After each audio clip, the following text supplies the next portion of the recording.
hear everything woman say. Okay, there's no revision in sealing. When the sealing process is come, if you are not sealed, there's no second chance for that.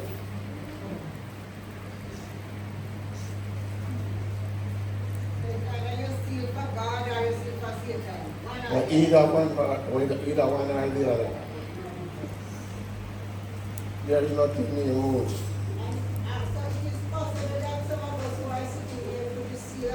Some of us who are here could be very well sealed and don't know. So sometimes we could be trying endlessly to be good. And you try hard. And if you are not sealed for Christ,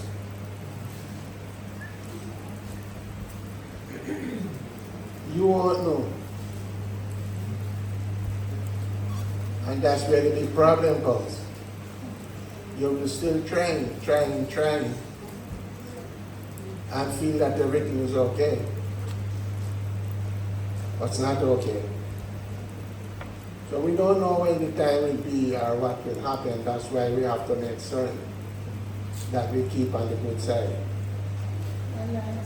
Because to slip out is not easy to slip in. And you can slip out. And even if you slip in, it makes no difference.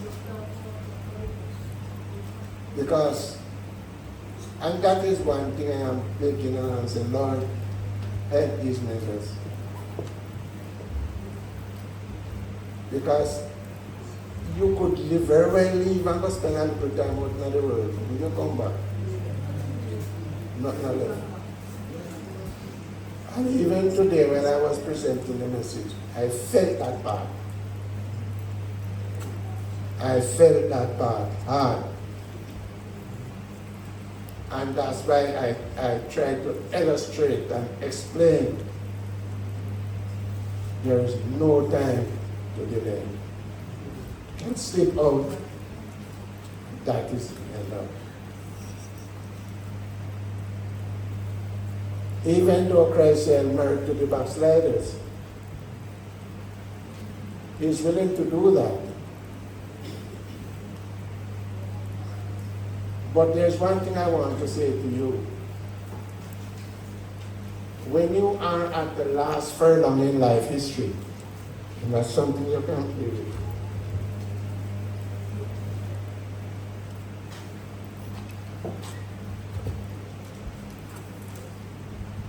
You are running 100 meters. When you're at the last meter, can't play.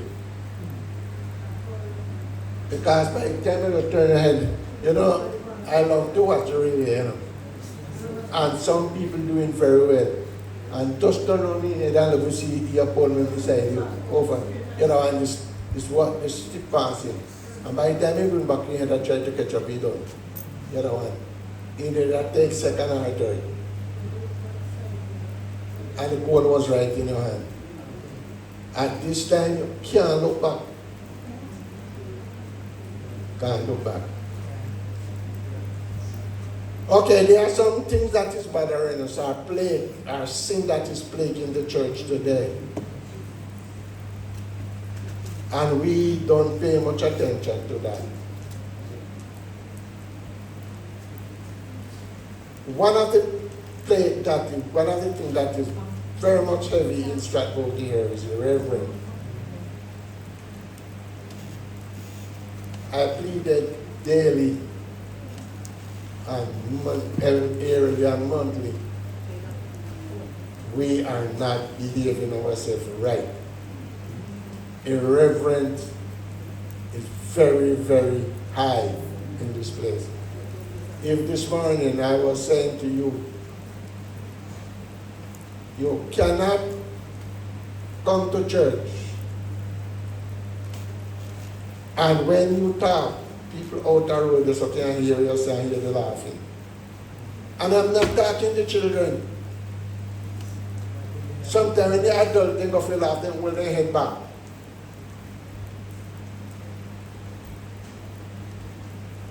that is vulgarism. You can be talking and somebody around and around that can hear. And right now, if you come inside the church and you want to talk to me, I have to be asking over and over where you say, and you can't hardly hear it. But when you run back to some, I know nothing about it.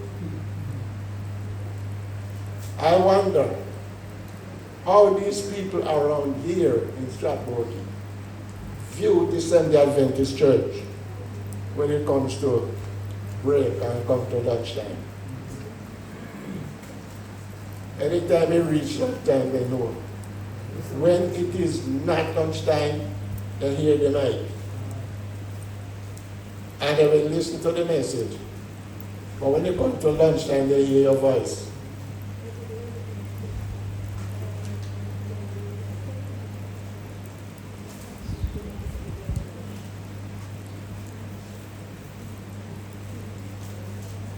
And that part is revelation of God's holy Sabbath. The lesson you study this week, you should not speak your own word on the Sabbath.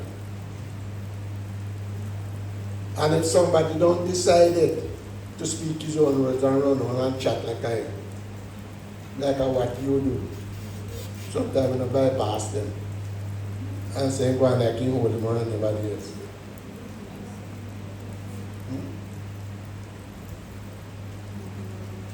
Are saying selfish and antisocial.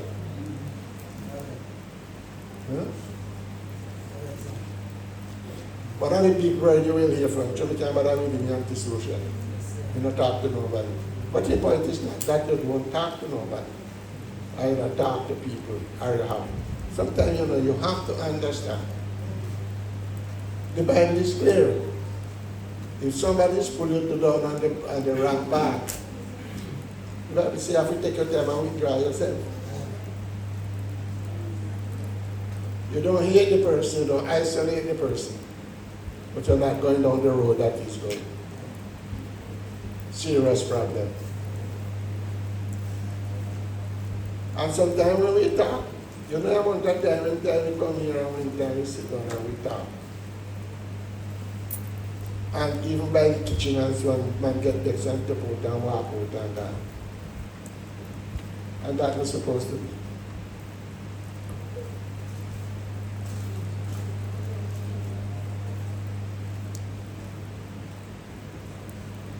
These are something that is killing us. There's also irreverent, where every Sabbath it happened right here. If we ask for prayer, and he said, come let us kneel down and pray, and not do you, but to sit down. That's irreverent. And that, whole heap of people in that guilty of that.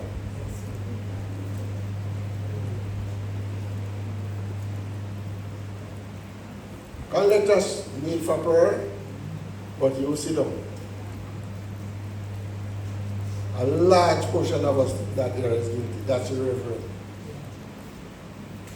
Why it is irreverent? You are not going to command. Let us, whatever it is asked for you to do when it comes to prayer,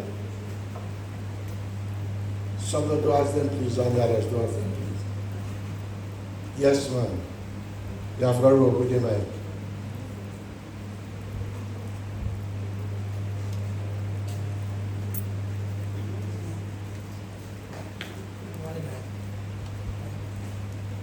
Down here.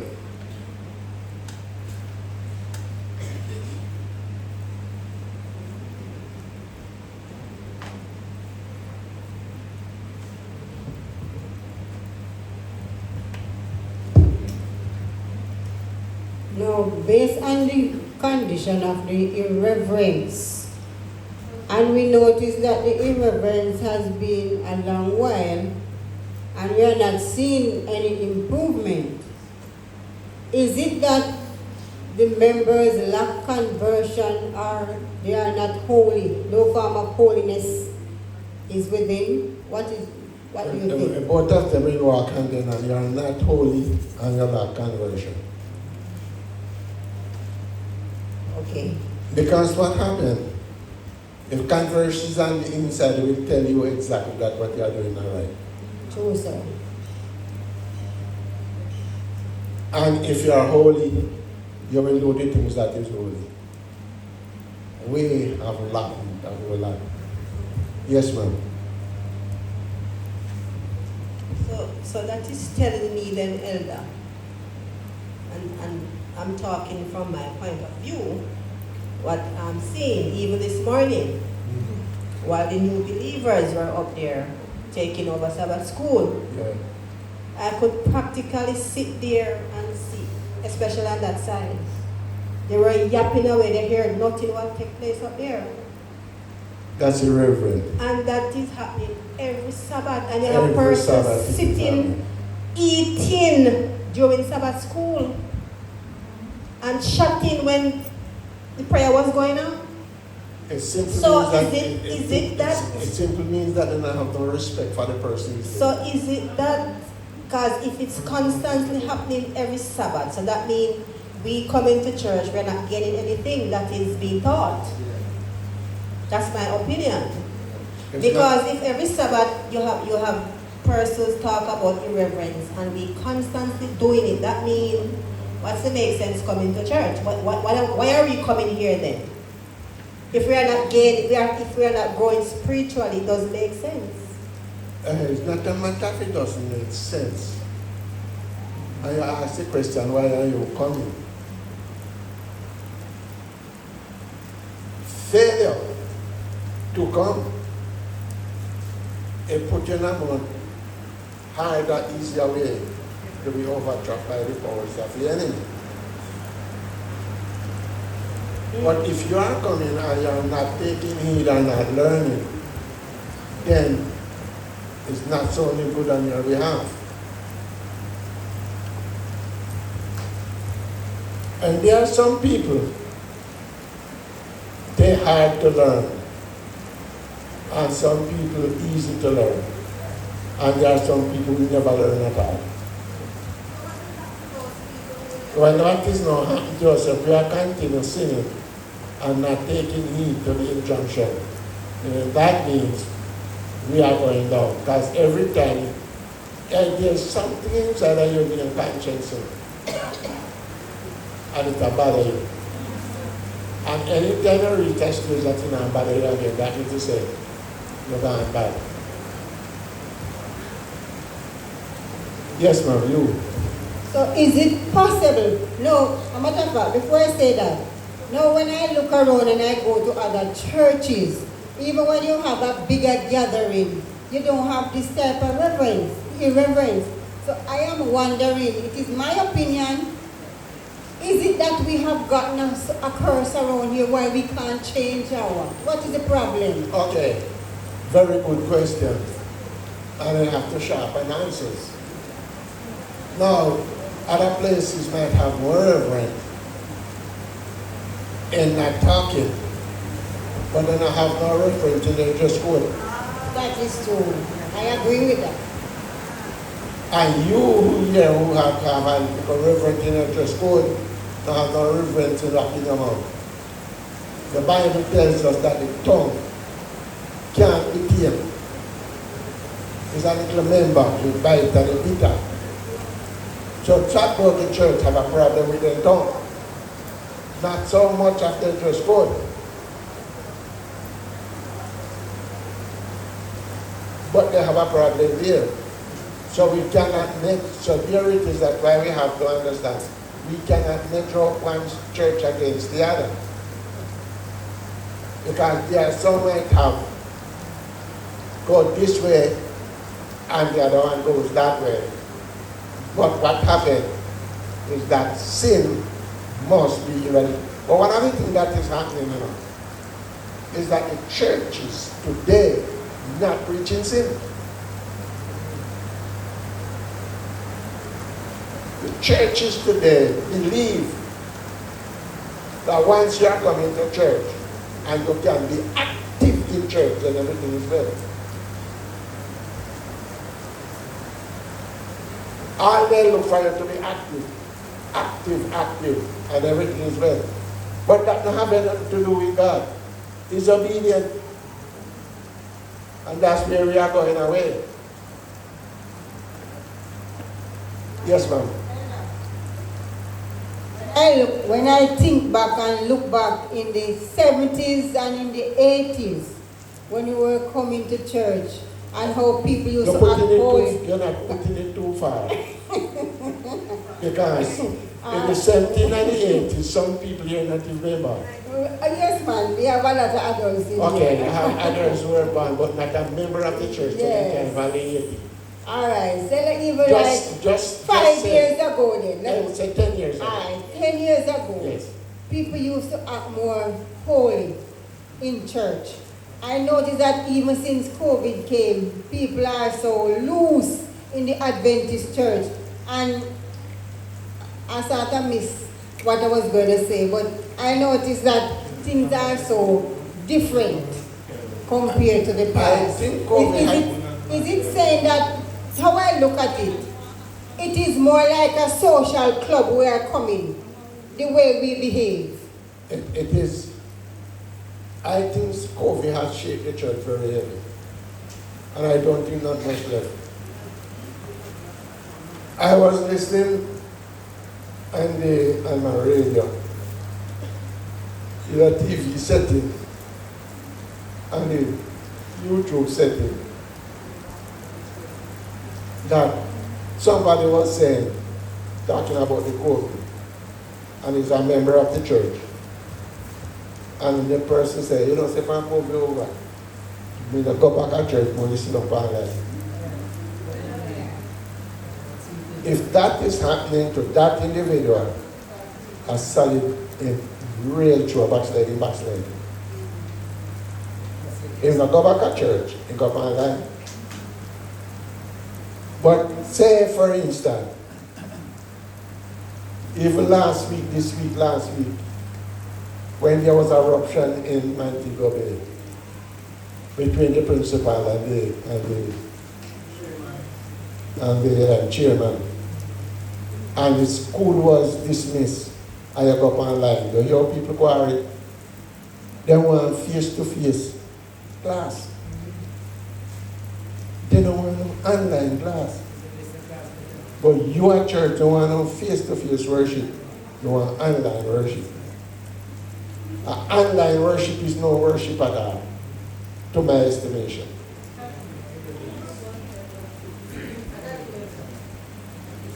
Me have to sick that they can move to go online. Because once you go online, the criteria for you is to put on good clothes, get yourself clean and just put on good clothes, and sit down in a church. And when the person says sing, you sing. And when he says stand, you fit and up too. Or if he sings, sit down. Or he says come let us meet for prayer, you fit kneel down too. You can't get online and say you're a Dutch in a church worship and you have a bowl with popcorn beside you. And biscuit the day and munch away. You know they are church.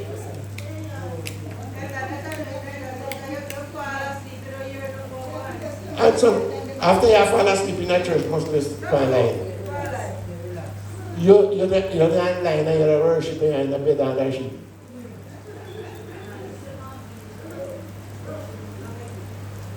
It's a widespread backsliding.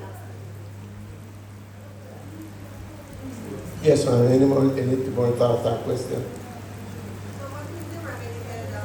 Okay. So, Elder. Barry, last week, man. So what? Last week. Yeah. Sister Grace, you want to make it that? Oh, yeah, Owen. I am listening what everyone are saying and what you are saying, but I had a concern to ask. At all times I've been hearing when person would have stand up and said that Strathbogie member, they now move. They now go on with nothing. And I am asking myself, I have a problem here. How can they say that that person is not repenting or that person don't have any God in them? How would they know? It is by their actions or what? Just clear it up for me.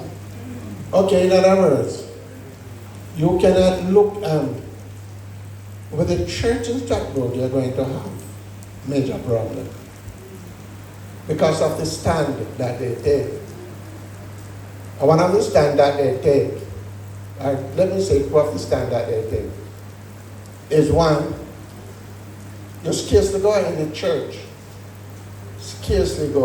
church, and find that about 70 or 80% of the people are still in church in the evening.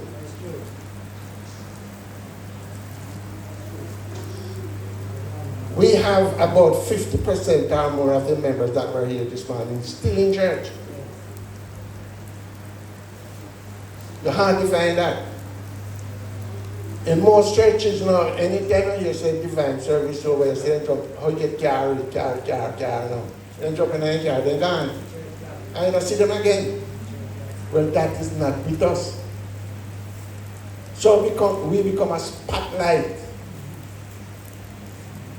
I remember when we was under the tent, and Pastor William, that was here Sabbath, leave conference, I only come on the tent, and I was doing the Bible class like what I am doing now. Pastor William come and ask you a question, if church no over here. You see a Bible class, he say, no man, this not normal, you must see this no way. Even now, if you go and you ask, and people will ask you, if church no over here, a Bible class mean and 20 pounds over there.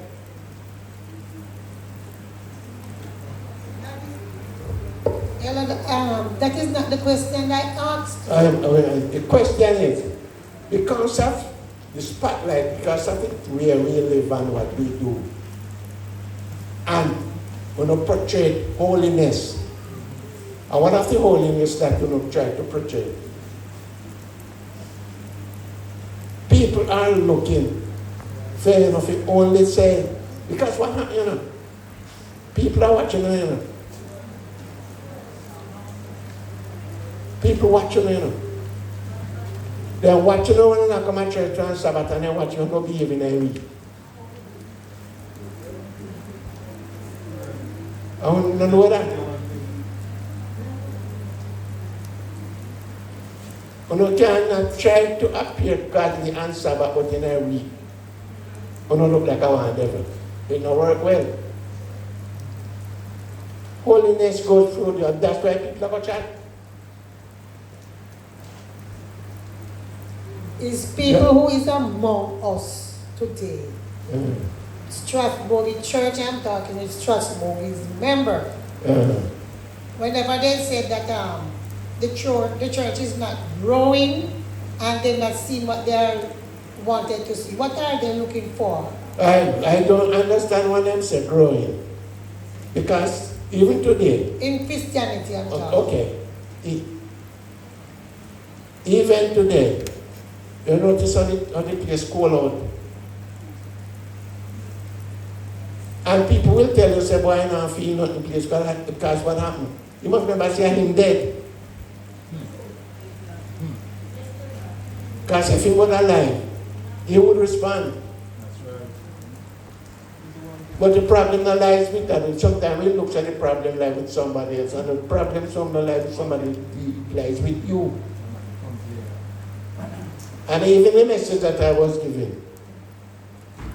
At one stage I said, right now, if you start a song,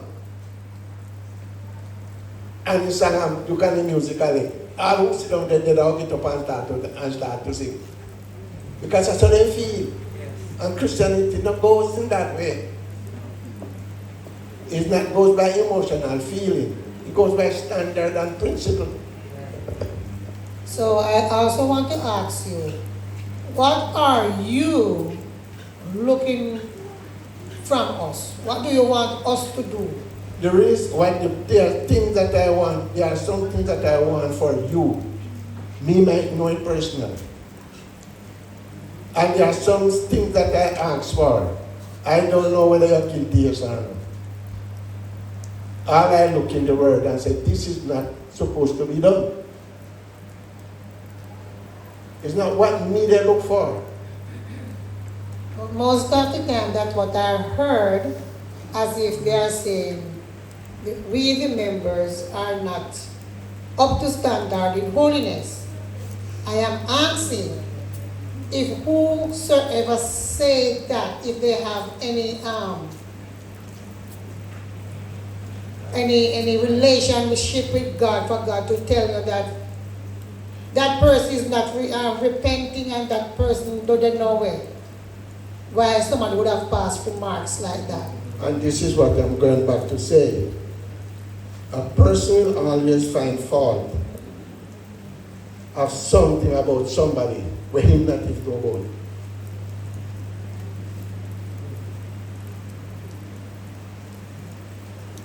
You can have a fault about me and I don't know nothing about it.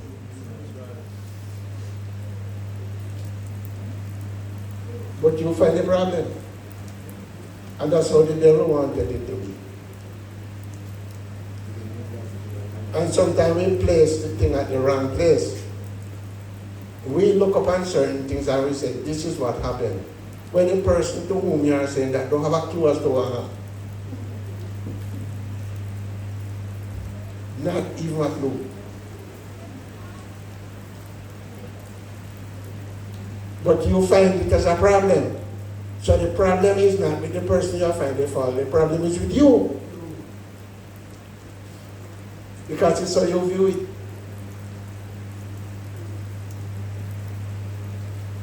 But with the devil allowed us to place it on the person or place it in an area when the problem is not there, it's with you.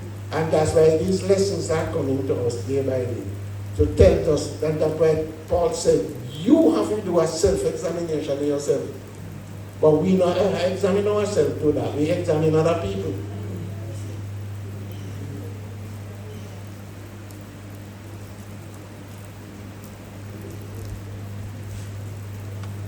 There were two problems that was discussed in church last week, and I'm going to prove it to them today. One of the problem is images.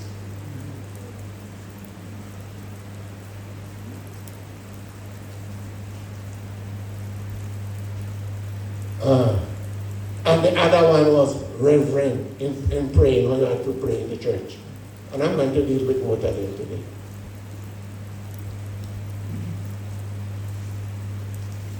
But before I go in, are there any other question?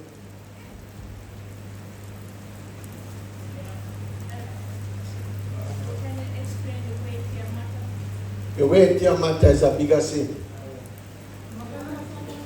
Weightier matter. Because as you notice what happened, Jesus says that sometimes we spend time to look for mold in people's eyes. Or a big piece of planka within a field. Weightier matter are the heaviest sin that you are doing some sin that is very heavy. The Lord Jesus said, you leave that undone. Because in other words, let's go back to the lesson. Jesus said, as a matter of fact, about 3-4 weeks to come up in the quarter. In Wednesday era. What the lesson said? That people pay tithe of everything, the mint and everything.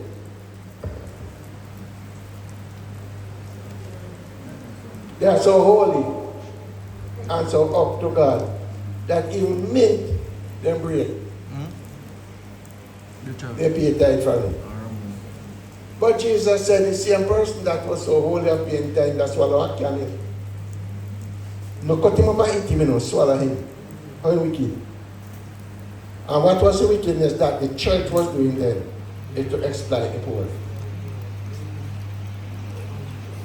And I tried to illustrate this morning.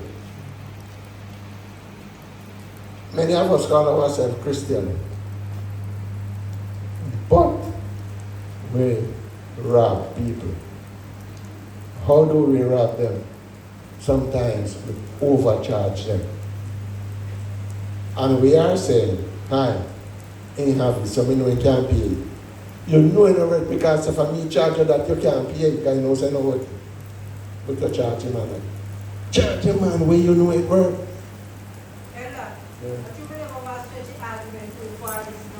Yes, church you know. Okay, before you church it, you might close yourself. Get back your mic. Put back your mic in the lady hand. Me not answer you. Send back the mic in the lady hand. I told you change the man. No, I already might pay mic in a few hand. Check back the mic.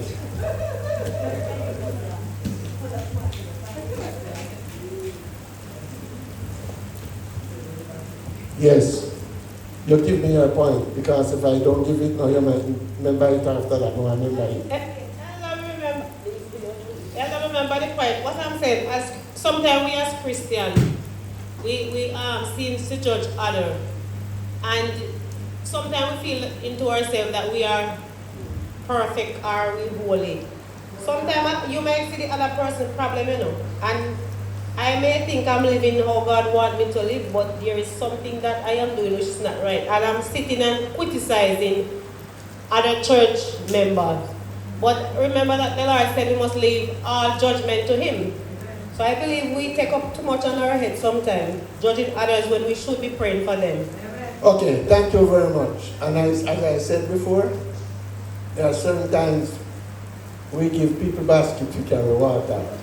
And the poor thing that you know is a basket to carry. We must be careful, very, very careful of what we think about somebody. Okay, you have your hand now, after that to send it over. Okay, all right, Ella, here what happened now, you see? Yes, stretch your argument now. For instance, if me, what I say, well then, me know say work value $1,000. But if me tell you say, I want $1,000, you are going to buy it down and you are going to pay me $1,000. So guess what now? So you tell me charge me 12. Me say give me 12. And by the time you buy it down now, you reach back to $1,000. That's a sin. That is a sin in your thought.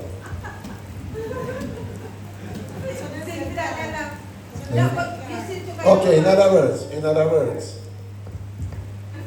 what you should do is to charge the person the $1,000. Don't charge him $1,200. And say if you buy it done, you come out of that. You don't do that. You do the thing that is right. It's $1,000. Because whether you believe it, yes or no, you can't charge me $1,200. And the person gone, and gone with you enough in your hand. What about that? Yeah, but suppose me know say is a person who like ball. Well, Dr. How me like this? And if me say if me know say value $1,000 and me say alright, $1,200. So by the time you done ball, it's a bargain, you know. By the time you done ball, you don't know. It gone back down to $1,000. So me no rob you. You get me money. That is how you feel. But suppose the person may give you the 12, just say me give you the 1,200. I never say nothing. You're not give back the 200. Me supposed to give back it too. But you're not angry. Me supposed to give back it too. But you're not angry. When you can't come to the edge. You see the problem? You can't come to the edge. You see the problem? The job is for 1,000. But you're saying look bad. So you're charging man 12 or 15,100. But him at the ball. So you rob the man. Eh? I see him saying, you know. Excuse me. I'm going to send it to her, then to you. Okay, let's listen for point, you know. It's better, you know, say the work is for 1,000, you charge him 1,000. But you might have some deficiency or something, and you say, we can't pay more here. But when you check it out, you realize that if you don't feel it, You're not going to make the profit where you don't want to make. But you could have gone and seen you give and feed it. And if you give him and feed it, you still not lose. So nothing wrong. But sometimes God specify an elder. And that's what Christianity is. We must be fair in all our endeavor. So once a person of all, you get your money all off and say, get your brood. Yes, ma'am. Question, Elder. So is it that I'm questioning in reference to what Sister Hay said about persons criticizing and pointing out sin and all of that. Whatever. But my question is, as Christians, like church family here, if I see Sister Peso going down the wrong path, and we acknowledge that it is not in line with God, is it that we're supposed to leave it alone? Or we can point it out to her and leave it there? What should we do? Because most time if you do that, and I said most time, you point out something to her personally, the person might get offended and say you're judging, when most time, deep down, you truly and honestly is being honest in talking to the person. And you might have others, and even sometimes when you go to them gently, you have others who still feel offended. So is it that we're supposed to see them in the sin and don't say anything? Okay. There are two ways you can do that. One, if it's a situation that you can manage, you tell somebody who you know is trustworthy to go and talk to the person for you. So you take the case out of your hand and you put it in a third person, which is called a lawyer. Because you yourself can manage it. Okay. The situation also could be tense. Because you don't want to expose it because you don't know what it will be. Some of the things you have to leave it to God. And all you have to do is to pray. And God will eventually work itself through because of your sincere prayer. And sometimes you have persons, who are weak in the faith. And within yourself, you know that whatever, say point A, and you as an elder know it is wrong, but that person don't know. Because they are weak spiritually. It's okay for you to correct them, If there are some of the things that you cannot go to the person direct. It all depends. There are some of the things Yes. you cannot go to the person direct. Mm-hmm. You'll have to use the Bible and use the pulpit to preach the sin. And left it. Because I remember a couple years ago, I had a picture of back when I used to wear earrings. Because my ears is pierced 3 times.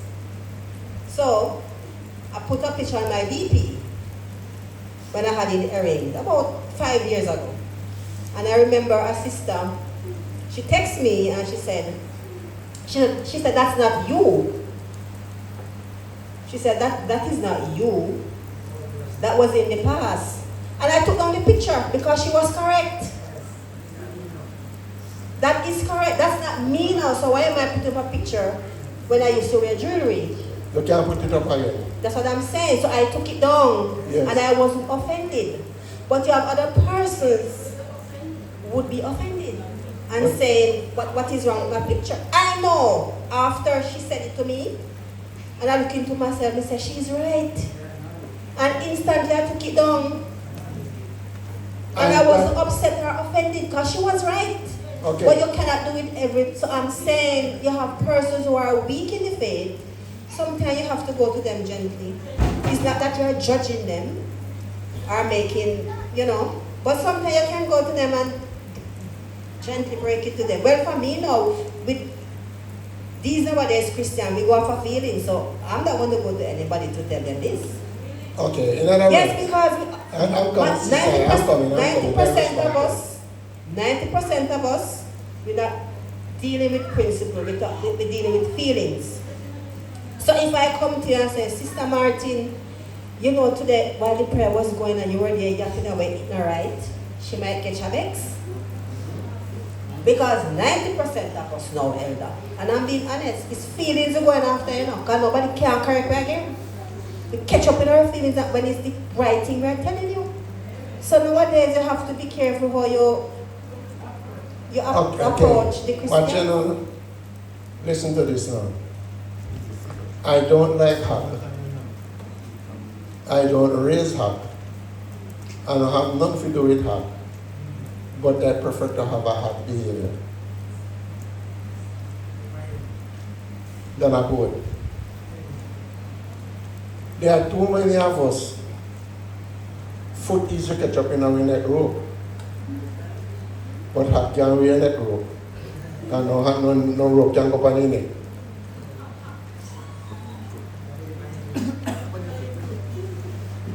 No neck, no rope can't go on a hug neck. So him not nothing to catch up in. So if all of us was like, neck is still like a fear hug, you know happy when you have a hug.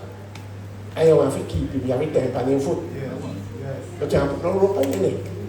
Because the rope can't hold on your neck and on your head. Your head is closer than your neck.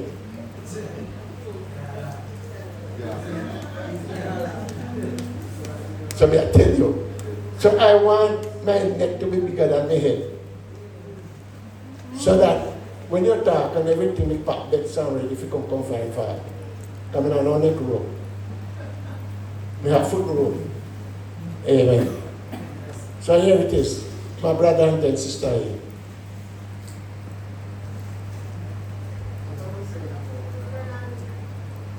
I was saying about